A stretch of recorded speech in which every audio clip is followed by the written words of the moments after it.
Good day everyone! Ako si Angel, ay inyong lingkod Ray TV. So sa video ko na naman ngayon ay ibabahagi ko na naman sa inyo ang aking tugon mula sa katanungan ng isa nating taga-subaybay. Kaya shout out po sa iyo, mabilis ang tugon lamang ito.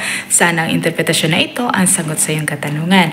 At para na din sa inyo dyan na may katulad sa panaginip na ito, paalala ko lamang lagi na ito ay isang general interpretation. Kaya hinihiling ko sa inyo na unawain at tingnan mabuti ang mga nangyayari sa inyong buhay ngayon at gamitin ang inyong sariling intuition at mag-connect directly sa mga impormasyon na maaaring ibabahagi ko.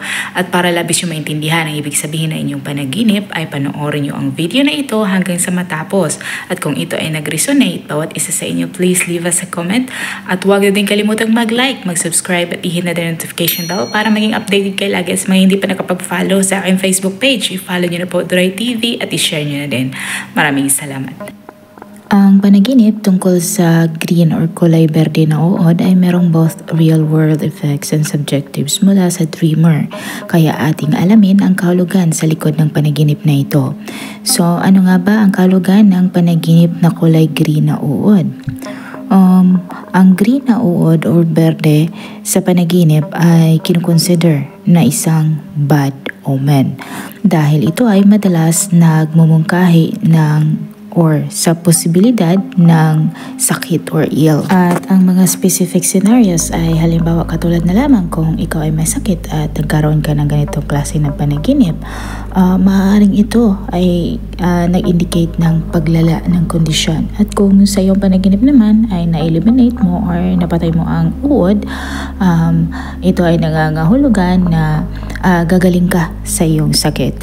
At para naman sa mga nagninegosyo or yung mga negosyo, kapag nagkaroon ka ng ganitong klase ng panaginip, ay maaaring ito ay nag-signify ng potential setbacks or mga mali sa inyong mga business endeavors. And conversely, kung ito ay na-eliminate mo or napatay mo sa panaginip, ito ay maaaring nangangahulugan na malalampasan mo ang mga setbacks or mga problema tungkol sa iyong negosyo.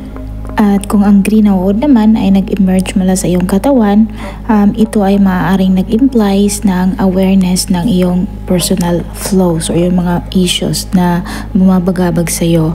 At maaaring ito din ay nag-suggest ng paparating na health concerns or ibang personal problems. Sana nagustuhan nyo ang dream interpretation na ibinahagi ko sa inyo ngayon at makibahagi na din sa inyo mga opinion at katanungan sa pamamagitan ng pagkomento sa baba. At kung ikaw ay bago pa lang sa akin channel, ay huwag kalimutang mag-like, mag-subscribe at i-hit na notification bell para maging updated kayo lagi. At mga hindi pa nakapag-follow sa aking Facebook page, i-follow nyo na po Ray TV at i-share nyo din. Maraming salamat. Hanggang sa muli. Paalam.